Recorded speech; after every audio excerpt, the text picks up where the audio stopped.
Thanks for staying with us. Now, according to a report titled Total IMF Credit Outstanding, published by the fund, Nigeria no longer features among the 91 countries still owing the multilateral lender. The loan was taken in April 2020 to cushion the economic blow from the pandemic, which brought global markets to a halt. Now, the repayment underscores what officials are calling a sign of fiscal sustainability, with Nigeria's foreign reserves climbing to $23 billion in 2024, the highest in 3 years. The positive shift comes after key reforms, including the removal of few subsidies and the liberalization of the foreign exchange market, which the IMF praised during a recent visit. Still, the fund warns that poverty and food insecurity remain high, and that's despite economic gains. CEO Kari Asset, Johnson Chukwu, joins me for more on this. He joins me virtually. Good to have you join us, Mr. Chukwu. Thank you, Precious, for having me. Good day.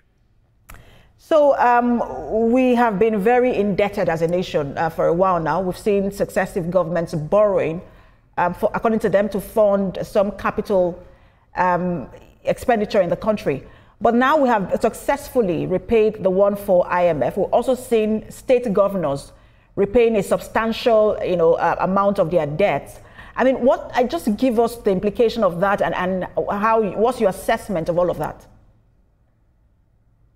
Precious, I think the government is the government's presentation of the repayment is meant to create a very positive narrative, where it's actually positive that you are meeting your obligations. But we need to put this in context. Precious, the period when we paid, the loan we took from IMF was an amortizing loan. So we've been paying it down since we took it on a quarterly basis. As at the end of last year, we had about 2.4 billion we're owing IMF. End of this year, we had about 800 million we're owing IMF after paying off the COVID-related loan. We have been paying it down each, like I said, it's an amortizing bond, so it needed to be paid on a quarterly basis. So we've been paying it down. We're paying each maturity that was due, and we honored it. So it's actually nothing to thumb our chest to say, look, this is a sign of fiscal health. Because if you consider the fact between September last year and December last year, the federal government, we borrowed about $2.754 billion. Of that amount, about $2.2 billion was from Eurobond issuance, 2.2 billion. We borrowed from among the multilateral agencies about 480 million from African Development Bank. We borrowed from China Exim Bank, and China, I think Infrastructure Bank or what. We borrowed another 300, between the two of them, we borrowed another $354 million.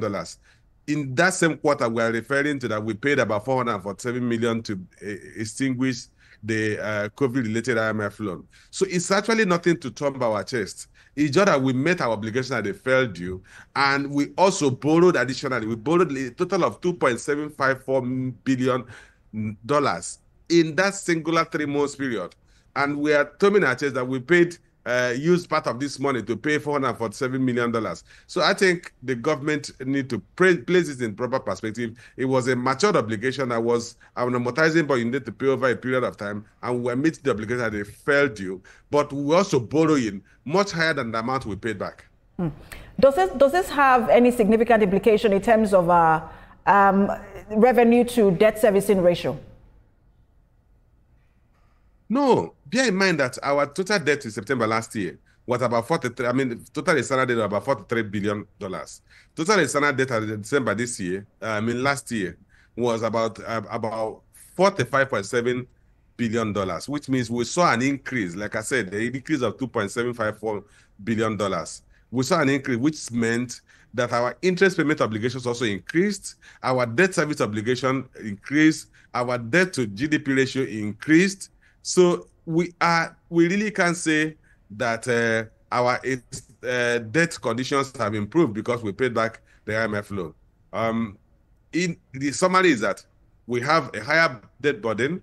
Total debt in Naira terms at the end of last year was 144 trillion Naira, or $94 billion, up from about $88 billion it was 3 months earlier. So, Mr. Chukwu, so because again, when people look at this whole, this narrative or this particular news that came, a lot of people said it was victory, and not just for the country, but for this administration. But you have said it is an obligation that we had to meet, and so it shouldn't be seen as a victory. But it's just in terms of the long-term gains that this administration promised when it comes to its reforms, have we started to see any one of them, and can this be seen as one of them? It certainly is not one of them. We can dwell with the ones we have seen gains, but certainly paying obligation that previous government have been paying as they fell due and borrowing 10 times. Okay, let's assume you paid 447 billion, but you borrowed 2.7454 billion dollars same period. So which was multiples of the amount you paid, cannot be seen as part of the victories of, unless we are saying that the government had no commitment to pay matured obligations. But let's dwell with the victories that we've had. The decision by the president to remove the subsidy was a bold and courageous measure. It may have had unintended consequences. The decision to harmonize the exchange rate was a bold and courageous decision. It may have had unintended negative consequences. Probably the way they were done, maybe they could have done in a more subtle manner. But these were bold decisions that the government achieved. Until recently, when Donald Trump now started what he called Freedom Day and introduced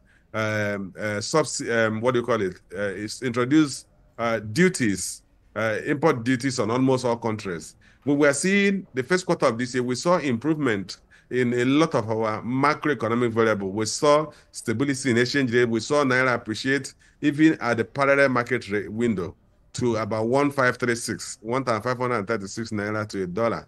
Improvement over from about 1,600 Naira to $1. We saw that improvement. We saw inflation, though after it was rebased, we saw inflation moderate. Part of that moderation was based on the rebasing.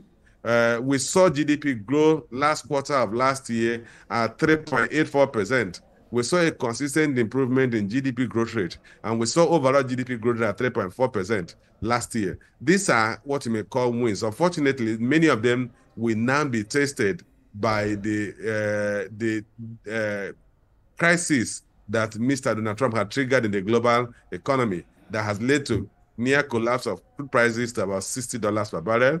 Unfortunately, we have not materially improved our crude production. We're still in the region of 1.4 million barrels a day. So, but I've read out some of the what you may call gains, but certainly paying debt that previous governments were paying as they fell due and borrowing materially. Part of the, I believe, if you consider the fact they borrowed $2.754 billion and paid $447 million in the last quarter of last year, we will actually say that they paid partly from borrowed funds. So I don't consider that as a victory. But I think it's a narrative that the government want to spin. But we also have only an obligation to ourselves and the country to present the facts as they are. The government is doing a lot of things in some of the areas. We are areas we can call wins. But I don't think a country paying its obligations to the IMF and borrowing much higher than that, what it paid, should be a cause for celebration. And I've also listened to some analysts who say that because we have now paid, perhaps, or repaid this loan, perhaps this creates, this will boost investor confidence, especially because the president has taken an economic approach to his foreign policy, trying to get in foreign direct investment into the country. Does this in any way improve investor confidence? Precious, I'll tell you that investors are very discerning. Investors have the skills that you and I have that we are discussing this in this program. So investors will not be taken by positive spins. But investors, like I said, investors were excited investing in local currency debt instruments as we saw Naira appreciating. So, and those appreciation were related to what the government was doing, particularly what the Monetary Authority was doing. So I think we can give credit to government that the first quarter of this year, they stabilized the exchange rate and and we are able to achieve such level of confidence among foreign portfolio investors. And we saw a lot of capital flow into the economy in the first quarter of last year, even in the last 3 quarters of last year. From February last year, we saw the central bank increase discount rate on treasury bills to help stabilize the exchange rate. And it worked because we saw huge inflow of foreign portfolio investment into the economy. So that we can give the government credit.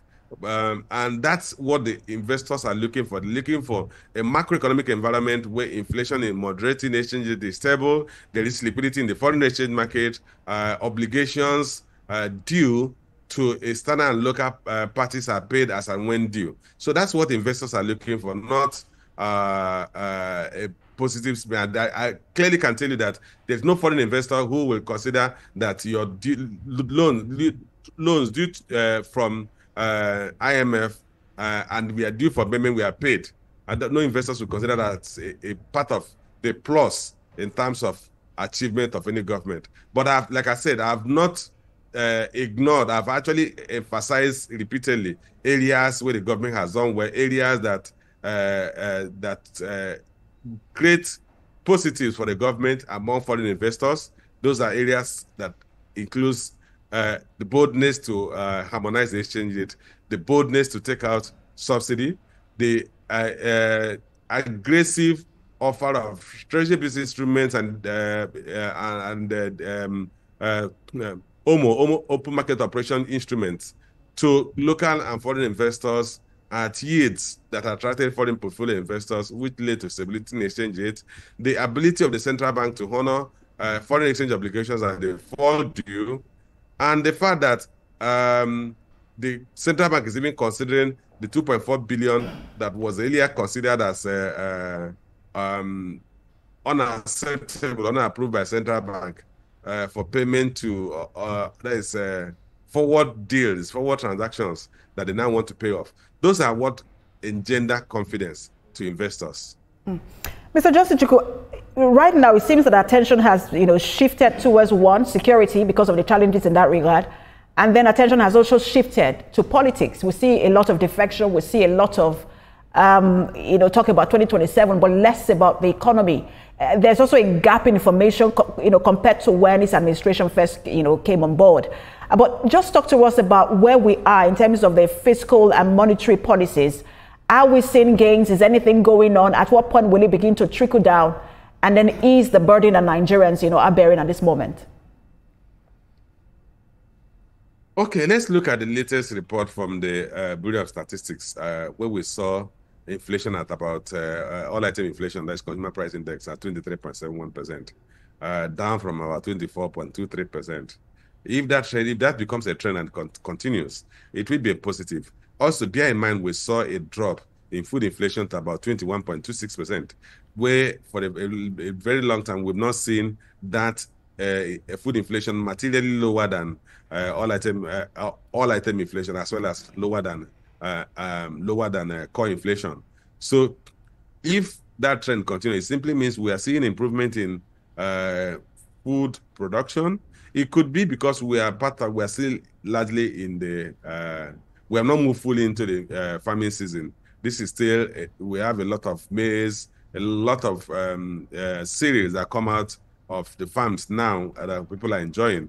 But on average, on a balance, a lower food inflation rate is a positive for the government, because that inflation rate is driven by food production. So if you begin to see a consistent decline in food inflation, I think Nigerians will, in not too distant future, enjoy some relief, considering the fact that about 48% of our household consumption is on food. If you now add the section that what we call accommodation and restaurant meals, then you will see, and that also saw a lower rate of increase. Then if you look at month-on-month inflation in the month of between April and March increased by only 1.8%. The preceding month-on-month, which was between March and February, was about 3%, 3.06%. So that's also a positive. So it says that even the increases we are seeing on a monthly basis, comparing each 2 months, it's also declining. So those, for me, are the wins. Unfortunately, our vulnerability had further been exposed by the actions of Donald Trump that brought down crude prices. And that's why we're seeing pressures in exchange rate today. We saw exchange rate go back to about 1,635 naira as at Thursday, down up from where it closed at the end of March, about 1,520, about 1,536 naira. 1,536 naira. So it has gone back to about 1,635 naira because of the uncertainties created by Donald Trump, because these are all indications of the vulnerabilities of the economy. But by and large, one would say the gains, the vulnerabilities expose us to a fallback or to retrograde or lose some of those gains, which the government must do everything to make sure we don't lose. So because you mentioned the vulnerability, of our economy at this moment, I just want to take a part of the statement that was released in announcing Nigeria's exit from the IMF debtors list. It says the difference now is that any future engagement will be proactive, not reactive, and will also be based on partnership, not dependence. And the word there underline is dependence. Economics is a bit difficult for a lot of people to process, but one of my favorite economists is Raul Prebisch, and I know you will know him, who very much talked about the dependence theory, how developing nations who borrow from either international financial institutions or developed nations, never become industrialized nations because of that dependence. And I'm wondering, are we ever going to exit this level of dependence that we are on now, especially because we always have to borrow to fund our budget? Well, Precious, there's nothing impossible. I mean, at some point, our economy was not dependent on foreign borrowing.